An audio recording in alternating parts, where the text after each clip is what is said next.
ಹುಬ್ಬಳ್ಳಿಯಲ್ಲಿ ಉದ್ಯಮಿಯ ಮನೆಗೆ ನುಗ್ಗಿ ದರೋಡೆ ನಡೆಸಲಾಗಿದೆ. ಉದ್ಯಮಿ ಸುತಾರಿಯಾ ಎಂಬುವವರ ಮನೆಯಲ್ಲಿ ದರೋಡೆ ಆಗಿರೋದು. ಮನೆಗೆ ಕಾವಲುಗಾರ ಇದ್ರೂ ಕೂಡ ಆತನ ಕೈಕಾಲ್ ಕಟ್ ಹಾಕಿ ಈ ಗ್ಯಾಂಗ್ ದರೋಡೆ ಮಾಡಿದೆ.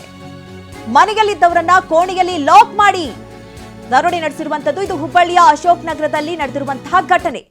ಸ್ಥಳಕ್ಕೆ ಅಶೋಕ್ ನಗರ ಪೊಲೀಸರು ಭೇಟಿ ಕೊಟ್ಟು ಪರಿಶೀಲನೆಯನ್ನ ನಡೆಸಿದ್ದಾರೆ.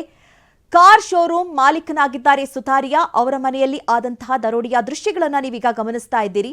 ನೋಡಿ, ಎಲ್ಲವನ್ನ ಕಿತ್ತಾಕಿ ಏನೇನ್ ಸಿಗುತ್ತೋ ಅದೆಲ್ಲವನ್ನ ಕೂಡ ದೋಚಿದ್ದಾರೆ. ಕಾವಲುಗಾರ ಇದ್ದ ಕಾವಲುಗಾರನ ಕೈಕಾಲನ್ನ ಕಟ್ಟಾಕಿ ನಂತರ ಮನೆಗೆ ನುಗ್ಗಿ ಮನೆಯಲ್ಲಿದ್ದವರನ್ನೆಲ್ಲ ಕೋಣೆಯಲ್ಲಿ ಲಾಕ್ ಮಾಡಿ ನಂತರ ದರೋಡೆಯನ್ನ ನಡೆಸಿರುವಂತದ್ದು. ಸದ್ಯ ಈಗ ಪೊಲೀಸ್ ಕೇಸ್ ಅಂದ್ರೆ FIR ಕೂಡ ಅಂದ್ರೆ ಕೇಸ್ ದಾಖಲಾಗಿದೆ. ಈಗಾಗಲೇ ಸ್ಥಳಕ್ಕೆ ಪೊಲೀಸರು ಕೂಡ ಆಗಮಿಸಿದ್ದಾರೆ, ಪರಿಶೀಲನೆಯನ್ನ ನಡೆಸ್ತಾ ಇದ್ದಾರೆ. ಯಾರು ಏನು ಅನ್ನುವಂತಹ ಕುರಿತಂತೆ ಈಗಾಗಲೇ ಪೊಲೀಸರ ಪರಿಶೀಲನೆ ಕೂಡ ಆರಂಭ ಆಗಿರುವಂತದ್ದು. ಕಾರ್ ಶೋರೂಮ್ ಮಾಲೀಕ ಸುತಾರಿಯಾ ಅವರ ಮನೆಯಲ್ಲಿ ಆಗಿರುವಂತಹ ಘಟನೆ ಇದು.